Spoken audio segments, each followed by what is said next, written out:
timeout. Timeout. This ain't basketball. This is boxing. But, hey, the referee called a timeout. Why did the referee call a timeout? He called a timeout because your boy Josh Wagner was trying to act like he was hurt. So the referee was going to send him to the doctor. That's A-side privilege. It was clear that they wanted this dude, Josh Wagner, to beat Brian Norman. Right? So maybe Brian Norman isn't somebody that they really want to work through. But they still working through him because he wouldn't get these opportunities to begin with. He wouldn't have had the opportunity to fight Devin Haney. But it is what it is. Let's get to the nitty-gritty. A lot of people are trying to blame this referee. They're trying to say, this ref should never work again. This ref should be fired. And I see that all the time. People saying, the ref should be fired. The ref. Y'all watching from a fan perspective. I'm going to tell you from a professional boxer's perspective. It's never the referee's fault. It's always the promoter. The promoter is the one who pays the refs. The promoter is the one who pays 1 or 2 or 3 judges. Sometimes all 3 judges are paid off. Right? You have the red corner, you have the blue corner. The red corner are the fighters that the promoter wants to win. The blue corner are the fighters that the promoter wants to lose. If you're the blue corner, you have to knock them out or you're going to get a draw or a loss. That's it. That's all of it. And that's how boxing is ran. That's why you have so many undefeated fighters. These are fighters who have paid in one way or another to win their fights. Like, literally, they sell a bunch of tickets, so they're paying the promoter directly. They're winning the fight. Some of them pay by kissing ass. They winning the fight. Some of them, they pay by giving up the ass.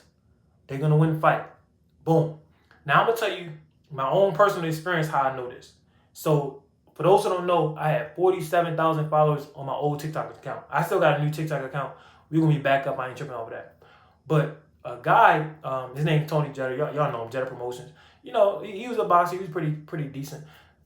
He tells me he wants to sign me, right? I'm like, all right, cool, boom.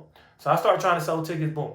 He calls me on a Sunday. This is a week before my fight. And he's like, oh, what's up with this TikTok stuff? I'm like, hey, man, I'm just doing TikToks and hopefully I keep building my name up and win these fights when I sign with you. And we just going to go to the moon. Like, I already got 47,000 followers. He said, I don't think that's going to work. I've been doing this for years. It's not about your following. And then 2 days later, my channel was gone. What he did was he handed me a flyer. I posted the flyer at the end of my videos, and then he filed a copyright. So TikTok don't know the difference. They just like, hey, man, hey, what happened? They like, you got this copyright, boom, boom, boom. They terminated my account. Boom. So I make a new account, scratch that. I go to the fight, my first pro fight. In the fight, I get tripped. Obvious trip. Like I'm falling backwards trip. They rule it a knockdown. I lose the fight split decision. The promoter comes up to me right after the fight. He says, hey, so what do you think? This stuff is hard, huh? Well, what do you think? If you lose a couple more, you'll just be an opponent. So the next fight after that, I beat up on one of his boys, you know, one of the red corner guys. Because at first I was a red corner, but I was one of the rare red corners that loses. And I'm going to give you some background information. My coach used to be his coach, so it's some conflict of interest. You know what I mean? I'm white, he's black. Maybe it's some racism things. I'm good looking, you know what I mean? I got a big personality. Maybe it's some jealousy. I don't know. But fast forward to the next fight. I beat up on one of his guys, scrappy, El Salvadoran dude. I get a draw. I beat the brakes off this dude. Y'all know I post all my fights. Now, after my first debut, he calls me and tells me, you got a weak-ass jab. You got whack-ass head movement. Da-da-da-da. All this is unprofessional. You know what I did? Nothing. I didn't respond. I said, okay, cool. I done ran into many haters in my life. I ain't say a damn thing. As long as you paying me, I can care less. So then I beat up on his other dude. He's like, man, I shouldn't even pay that guy. He didn't do what he said he was going to do. So I'm thinking, what did he say he was going to do? And then he asked me, this is after the draw, he asked me, well, how do you feel?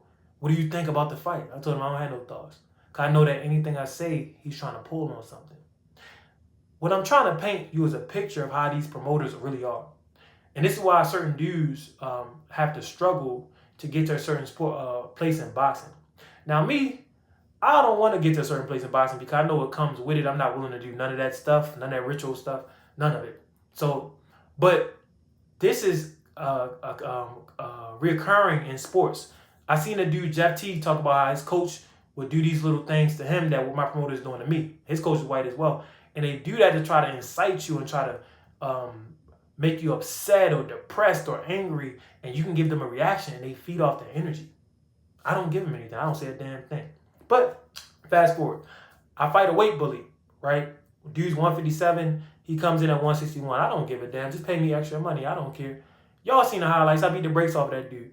Unanimous decision. Loss. Loss. But I don't blame the referees. I don't blame the judges. It's all the promoters. Whoever, when you're the B side, the person who is the A side, they sold more tickets, or the promoter is investing his money because he believes this guy could potentially be a champion one day or compete with the big champions. You understand that? It's a business. Now, me, I'm in a special situation because I'm dealing with envy, jealousy. I'm dealing with a lot of stuff. And, you know, my promoter, he been knocked out. So it's like, I think he still got that win on his heart. He been knocked out multiple times. Like, I don't know if he know his place in the world as a former boxer. I don't know. Me personally, I never looked at boxing like that. Like, I wouldn't care about getting knocked out. I just do this. I love it. I'm good at it. I look good doing it. You know what I mean?